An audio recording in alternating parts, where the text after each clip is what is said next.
अस्सलामुअलैकुम फ्रेंड्स, मैं हूँ फ़राह मिर्ज़ा। आप देख रहे हैं कुकिंग बाय फ़राह मिर्ज़ा। आज हम बना रहे हैं आलू का रायता, जो गर्मियों की बेहतरीन डिश है। चलते हैं रेसिपी की तरफ। आलू का रायता बनाने के लिए हमने आधा किलो आलू लिए हैं। उन्हें बॉईल कर लिया था। बॉईल करने के बाद उन्हें अच्छी तरह से हम मैश कर लेंगे। आलू हमारे मैश हो चुके हैं। 3 पाव हमने दही लिया है, उसे अच्छी तरह से फेंट लेंगे। 1 स्पून ग्रीन चटनी ऐड कर देंगे। ग्रीन चटनी की रेसिपी मैं पहले भी आप लोगों के साथ अपने चैनल पर शेयर कर चुकी हूँ। आलू जो मैश किए थे वो इसके अंदर ऐड कर देंगे। हस्बे ज़ायका नमक ऐड कर देंगे। भुना कुटा ज़ीरा ऐड कर देंगे ½ टी स्पून। गरम मसाला ऐड कर देंगे ½ टी स्पून। कुटी हुई लाल मिर्च ऐड कर देंगे ½ टी स्पून। तमाम चीज़ों को अच्छी तरह से मिक्स कर लेंगे।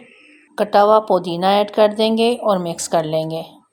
अब हम इसका तड़का तैयार कर लेते हैं। एक पैन लिया है, उसमें थोड़ा सा ऑयल ऐड कर देंगे। चंद पत्ते कड़ी पत्ते के ऐड कर देंगे। ½ टी स्पून इसमें वाइट सफ़ेद ज़ीरा ऐड कर देंगे और इसको अच्छी तरह से पका लेंगे।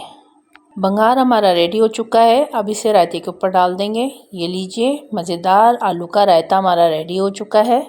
बकरीद का गोश्त खा खा के आपका दिल भर चुका होगा, तो ये मज़ेदार सा रायता आप ट्राई कीजिएगा। उम्मीद है आज की रेसिपी भी आपको बहुत ज़्यादा पसंद आई होगी। वीडियो को लाइक और चैनल को सब्सक्राइब ज़रूर किया कीजिए, इससे हमारी हौसला अफजाई होती है। मिलेंगे फिर किसी और नई रेसिपी के साथ। तब तक के लिए इजाज़त दीजिए। अपना बहुत सारा ख्याल रखिएगा। अल्लाह हाफिज़।